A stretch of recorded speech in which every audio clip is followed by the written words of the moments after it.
Hey, everybody, this is Michael Koberline in Mesa, Arizona, and I'm here at Durfee Law Group.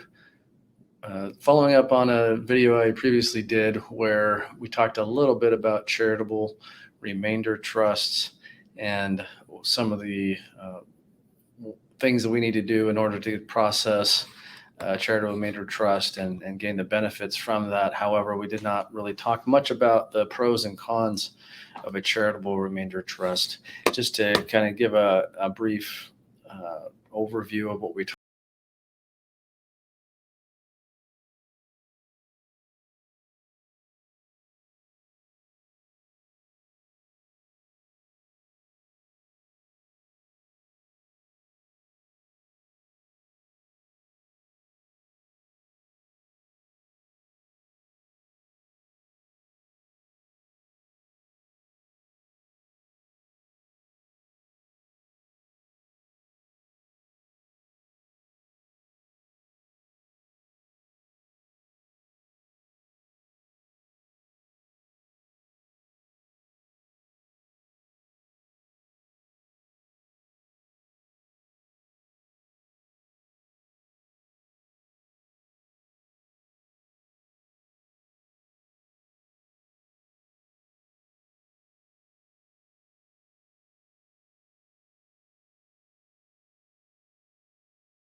Video, the pros of a charitable remainder trust, and I've just got a list here that I'm going to give to you as things to think about, that whether or not they are a fit for your situation is something that you can talk to us about.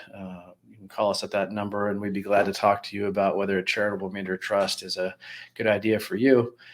Uh, but some of the general pros and cons are here, and of course, this isn't an exhaustive list, but it's almost. So you can avoid capital gains on the sales of appreciated assets. You get an immediate tax deduction based on the actuarial value of what will go to charity. You can be the trustee, and that means that you don't have to work through a third party to to have this trust function. You can directly control the investments that are included in the trust, so you don't need anybody else to handle those investments if you're somebody who is uh, savvy with investing. You can buy and sell investments in the CRT on an ongoing basis without triggering a taxable event. You can set the distribution rate, and as I mentioned in the last video, that will be somewhere between 5 and 8%, depending on uh, a number of different things. But typically, there's a formula that includes your age that would give you an idea of what your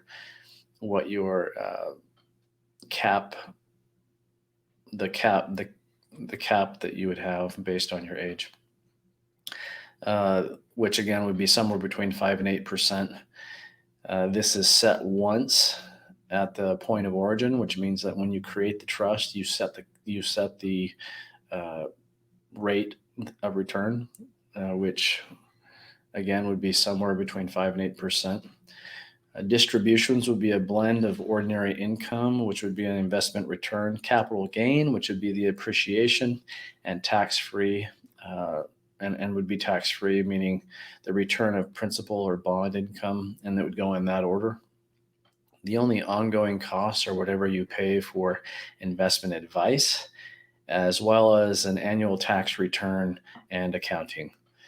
The same charitable remainder trust can be funded incrementally by adding more deals to it over time. The things that you may want to think about and considering the Charitable Remainder Trust in terms of the cons.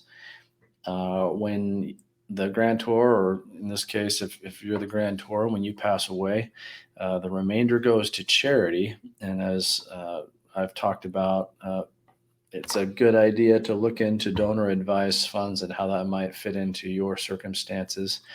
Certainly not giving you any legal advice, as I'm not your counsel or attorney at this point, but certainly would bring that up as something to consider.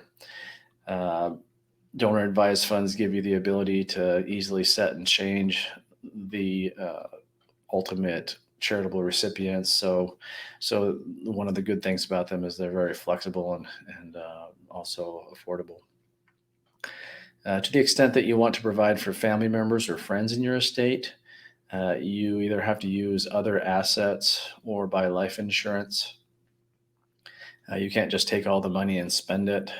So once you set up a charitable remainder trust, you only get to spend the distributions.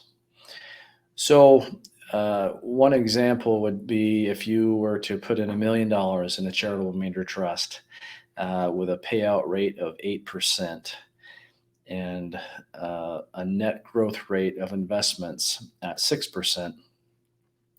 If you were to pass away 20 years after that, you would have received approximately $1.7 million in payouts, and about $500,000 would go to charity.